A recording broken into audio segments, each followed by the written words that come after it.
questions, put them in the chat, and after each 30-minute segment, if there's time, we will ask them of our speakers. We'll take some time during the 2 hours for an Earth Day game and some eco-friendly giveaways to our audience, so stick around as you need to be present to win. Okay, let's get started. Our first scheduled speakers are Kevin Gibson with Protect Our Water. I'm sorry, Dr. Kevin Gibson with Protect Our Water, Arizona. Kevin, please go ahead. Good evening, and thank you for the invitation. And I think this will work. I'm about to share my screen. All right. As you know, I'm Dr. Kevin Gibson. I'm a BSc and PhD in mining engineering from the University of Nottingham. And I've spent the last 20 years of my career working for Saudi Aramco, which is the world's largest oil company. I'm presently the lead speaker for POWAZ, Protect Our Water, Arizona. Our website, as you can see, is powaz.org. And I'm going to put my ads right up front. If you'd like more information on the dangers of fracking in Arizona, please visit this website, join our mail list, because we interact with people like ADAC, the Arizona Department for Quality. And when they have public meetings, we like to get a very strong showing. So what's the organization about? Well, we're lobbying politicians to ban fracking in Arizona. But what do I mean by fracking? Fracking is actually slang. The correct industrial term is well stimulation. Most people are aware of what we call hydraulic fracking, where you drill down and then along in an oil shale, and you pump liquids in there to cause fracturing of that strata. And the risks to pollution and to the air and water are pretty apparent in states like Pennsylvania. But here in Arizona, we're more prone to acid stimulation. This is where they use acid to actually dissolve the rock. That can also be done in plain vertical drilling. So I'm going to redefine this because a lot of people get confused. And what we're specifically lobbying about is to ban fracking as defined by using toxic chemicals to cause fractures or cavitation in rocks for the purpose of fluid extraction. There are other forms of stimulation which don't risk this kind of pollution. So what got me into this is that the BLM released leases to allow drilling and fracking just south of Woodruff, which is only 7 miles away from my personal home, and a company called Desert Mountain Energy moved in on those leases. Luckily, well, not luckily, they were breaking the law in doing so because they'd done no environmental studies, and we were able to work with the Center for Biological Diversity to sue them, and we actually got that stopped. Later, up near Winslow, Desert Mountain Energy also started drilling, and this time they were rather close to Flagstaff's Red Gap Ranch water supply. And in this case, Flagstaff moved in suit, and they have an injunction on them there. At the present moment, we're involved with a suit against ADAC for the release of 80 fracking leases or permits, actually aqua protection permits, which allow fracking in the area over in Apache County, this black area which you can see here. So we're active in trying to stop that. Now, in addition to acid fracking, which is used for helium, we know that the oil companies are looking at oil reserves in Arizona. This is from Blackstone's prospectus in the area, and you'll see up in the far northeast there, that little black area, that's already been drilled, exploited, and the local indigenous people there are suffering from hydrogen sulfide leakage from these wells. But also the large black area here, which is just to the south of the Holbrook Basin, that is at the source, the charging source for the Coconino aquifer. And that's what we're really interested in here, is this colored map, which I've been using, is the USGS map of the quality of water from the Coconino. And that Coconino is at risk. And I've been trying to get this point over to a lot of people, is that they will tell you this drilling is perfectly safe when they're releasing these permits. And of course, they said the same thing with Deepwater Horizon, which ended up, as you know, wiping out the Gulf of Mexico fishing. So the real question is, what is at risk? And in our case, what's at risk is the water supply to 80% of Arizona's population and 40 million people in adjacent states which use it. Just to give you an idea of what it looks like when these oil companies get going, this is Ebe County, just over the border in New Mexico. This area is about a mile long. This is 2 miles. This is 4 miles. So what looks like this today, which is Northeast Arizona, may well look like this in 5 years. All right. Thank you for that very brief. Kevin, that was wonderful. Thank you. You almost were within the 5 minutes, and that was miraculous for as much as you have to share. Everybody, if you want more information, I'm sure you can contact Kevin through the POWAZ website, powaz.org, and also ask your questions in the chat, and I hope you'll stay with us till the end of the half hour. Our next speaker is Dr. Stephen Summer he's on the board of the Northern Arizona Climate Change Alliance. Stephen, go ahead. Thank you, Marilyn, and hello, everybody. I don't know how many of you have heard of NASCA before, but the Northern Arizona Climate Change Alliance has been around for a few years. And the main thing we really want to do is we want to educate people about climate change and empower them to do something about it.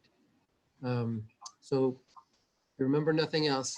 Remember, that's our main mission. And we have volunteers who are doing this in many, many different ways. We're always looking for ways, particularly, to reach beyond the choir. It's easy to get in the pattern of just preaching to the folks who already know about climate change and maybe strengthening their beliefs, but we really want to change hearts and minds. And so we're constantly looking for new ways. So one way that we do that, we just finished another shoe strike at City Hall. And the shoe strikes are such that we can protest about climate, and these are shoe strikes for climate justice. And we can do that without spreading the virus amongst our fellow activists. And so we have people contribute their shoes. We lay out over 700 pairs of shoes, and then we just have a few people on site with banners and signs. So that's just one way that we reach out. Because we did a shoe strike at the Arizona Daily Sun last month, we do these shoe strikes at the last Saturday of every month. And we did the last one at Arizona Daily Sun before the Earth Day one that we did today. And they offered for us to write a monthly column in the Daily Sun. So this last Saturday was the first issue of that. And it's called Spotlight on Climate. It will come out every month now. We also have a faith networking team, and John Propster has been a part of that in the past. So that's a team that's actually, because I put so much of my time now into the shoe strikes, that team needs somebody to step forward to really organize and run with it. But we do have a huge number of contacts in the faith communities, and we've reached out to them in a variety of ways. And so we're ready and primed to go if somebody just wants to take the time. We're always looking for folks to get involved. We've got a youth action team. So the youth are putting on presentations and gatherings, and they're trying to educate people about the backcountry effects of climate change, the loss of snow particularly. And we've got a food action team that is looking at the connection between food and climate. We've got there's a group, and we've got teams down in Sedona, Cottonwood, and Prescott as well. And the Cottonwood group today did a parade of electric vehicles. So we get involved in all sorts of different ways because climate change is really becoming a crisis. We do not have time to futz around anymore. We really need to all just hone in, take our carbon footprints as close to zero as we can get them, and do it right away. And the longer we delay, the more of an emergency this is going to become. We've already seen over 80% reduction in rangeland productivity in Coconino and Navajo counties. We are on the verge of losing our ponderosa pine trees. They're supposed to be outside of their ideal growing conditions sometime this decade. So this is not some future threat. This is something that's happening now. Flagstaff is already seeing people buying second homes because they're fleeing the crazy temperatures in central Arizona. You know, so it affects everything, and we all need to get involved. If anybody wants to get involved, NASCA.org shows a broader range of things that we've been doing, and I will put my email address in the chat if anybody has any specific questions, or if you have an idea for a new action team. We're open to somebody. If you're enthusiastic about a way to reach out to people about climate change, let us know. Let us know how we can help and facilitate you to do that. So, Thank you, Stefan. And yeah, please put that in the chat. And we're going to move on. Our next, we're moving on to a giveaway that Stefan is doing of a short film and a bumper sticker. Is that right? correct? Are you Yes. going to do that? It Sure. is.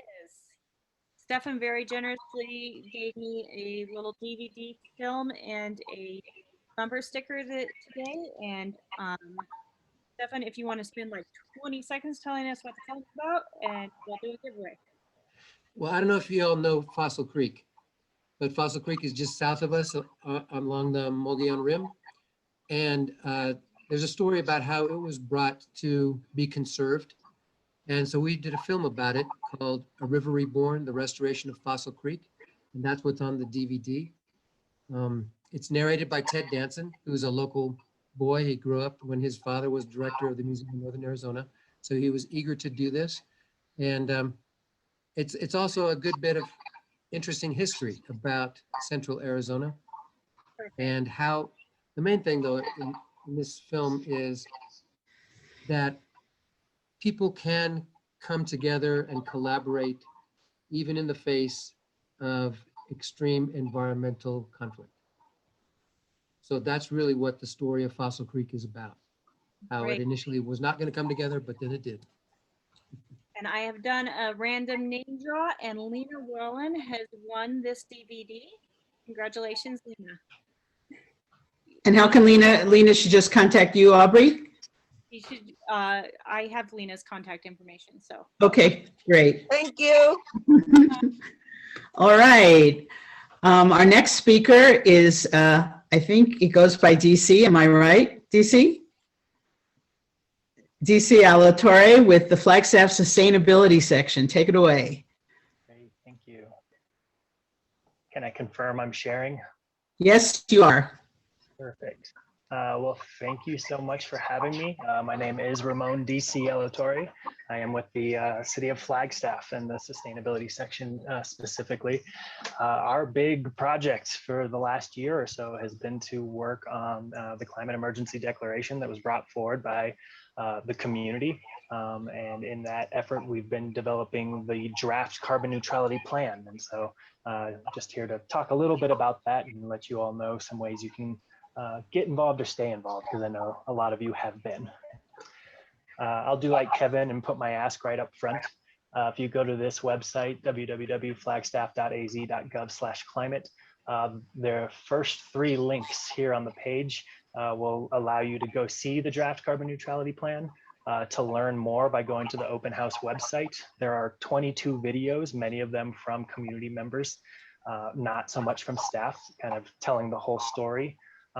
As well as an opportunity to fill out some surveys. We're always seeking feedback on the plan. We do like to emphasize how community driven this was. In November of 2018, our community passed our first kind of community-wide climate action plan. We called it the Climate Action and Adaptation Plan. Short 13 months later, hundreds of people came to City Hall and essentially said the climate action plan was a good start, but it doesn't go far enough, doesn't move fast enough. And so they petition council and asked them to declare a climate emergency declaration, which resolutions have to be heard twice. So there was a bit of a pause because of COVID. But in June of 2020, council did adopt the climate emergency declaration. And part of that declaration was instructing the sustainability staff to work on drafting a carbon neutrality plan. Carbon neutrality was a different framework than what had been in our original climate action and adaptation plan. That plan was looking at a time horizon of 2050, and the plan was only talking about reductions. And so we do like to spend a moment to talk about carbon neutrality since it's a different framework. Rather than just reductions, carbon neutrality requires first reducing emissions as much as possible. But we recognize, especially when we're looking at the time frame as 2030, that we're not going to eliminate emissions in our community. There will still be some cars that are using gasoline, some buildings will still be using natural gas and fossil fuels. So we will still have some emissions. And so the next step is to measure those emissions. And that would be kind of the left side of the scale that you see here. How many emissions does our community still produce? And then in order to be carbon neutral or to have net zero emissions, that would mean we would then need to balance whatever we've produced with an equivalent amount of what we call carbon dioxide removal, or CDR. You can learn more about CDR in the plan, and we'll also be in front of council on May 11th talking about CDR. So if you look at the plan, you'll see that in 2016, our emissions were 759,000 tons of carbon dioxide equivalent.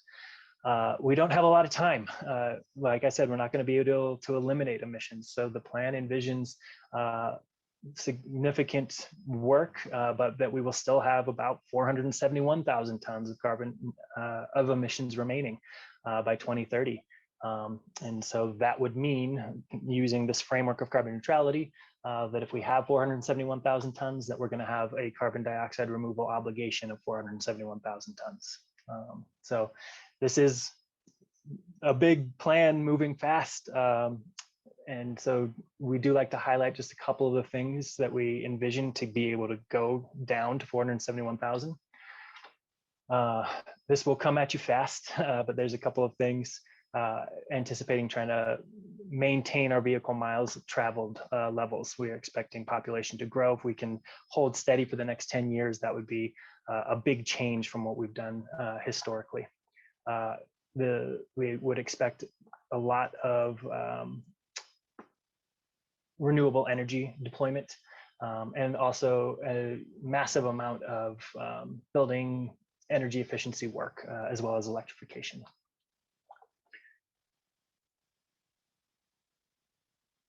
This is sort of our structure in terms of how we have organized the plan. I won't dive into this so much, but I will just end again on the same slide that you can go to flagstaff.az.gov/climate.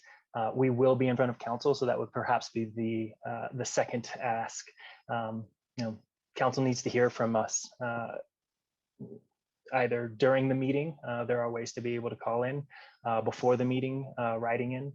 But this is an ambitious plan that they need to hear from folks. So with that, I'll just say thank you, and that is my contact information as well. Ramon, would you put that in the chat as well? I would be happy to. Thank you.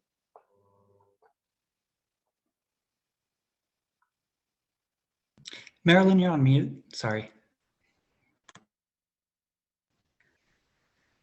Thank you, Ramon. The next speaker is Kyle Nietzsche with the Arizona Students Association.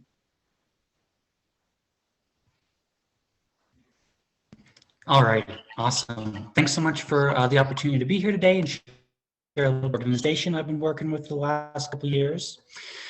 First off, my name is Kyle Nietzsche. I'm the organizing director with the Arizona Students Association. I've been in Flagstaff for the last 6 years or so. I'm a graduate of NAU, and I don't think you guys will be getting rid of me anytime soon. The Arizona Students Association was originally formed just around 40 years ago, right after the 26th Amendment, to fight for students' right to vote, and then fighting on behalf of higher education issues. Over the last decade, we've expanded to cover more social justice issues. We've incorporated climate into our activism and lobbying. And I want to talk a little bit more about what we are as an organization, but then I'll jump into some of the climate work that we've been doing over the last couple of years. ASA, we really try to structure ourselves as the organization for students to become a part of if they want to get into politics or activism or organizing work. Some of our alumni are State Representative Athena Solomon in LD 26. The youngest elected school board member in the state, Armando Montero down in Tempe, just came through our program. And really, we are trying to prepare students to become student leaders on their campus. Students are really, really powerful at their universities, and they don't always recognize the really student power that we hold. And so ASA's main goal is to try to get students to understand that they do have power and then to act on it. Some of the climate work that we've been doing this year, well, and first off, I want to announce that we did hire a full-time climate justice director, Sarah Kubitzi, who's been doing really wonderful work and kind of came out of NAU and the Flagstaff climate strike in 2019 and really helped with a lot of the student and public pressure with the carbon neutrality plan and some of that work. So really, really happy to have Sarah on board. And she's been leading a lot of our work this year. Some things that we've been doing, a lot of the work that we do is at the state legislature. We had a fellowship program this semester where we had several students from across the state and several at NAU who were tracking bills going through the state legislature. And we had a whole fellowship program around that. But one of the big bills that we helped defeat was House Bill 2248 and Senate Bill 1175 that was trying to take away the Corporation Commissioner's ability to set renewable energy standards. And we've really been trying to develop our relationship with Corporation Commissioner Anna Tovar. Sarah's had a few meetings with her and tried to bring more of a youth voice to the Corporation Commission. We put on an event around that as well with some other organizations that are on the call today. We had our big yearly Youth Empowerment Summit where we highlighted some climate work and brought together some climate activists from around the state. So some folks just missed that from a couple weekends ago, but we'll have a big one again next year. We'll be bringing around 100 students from around the state to Tempe for a big weekend of training and guest speakers, and then lobbying on behalf of bills at the state legislature. A lot of our things have finished up because the semester is wrapping up, but we are still currently preparing students to speak in favor of Flagstaff's carbon neutrality plan on May 18th here at NAU. And we've got some actions in Tucson and Tempe, but that's what's relevant for you all here. I want to leave, we're also still regularly meeting with Corporation Commissioner Anna Tovar. If any students or youth want to get involved with that, please email sarah@azstudents.org to get involved in our climate work. But I'll leave in the chat a more general registration link to just get involved with the Arizona Students Association. And I'll also put my contact info in the chat. And again, thanks so much for the opportunity to be here. Happy to answer any questions. Thanks, Kyle.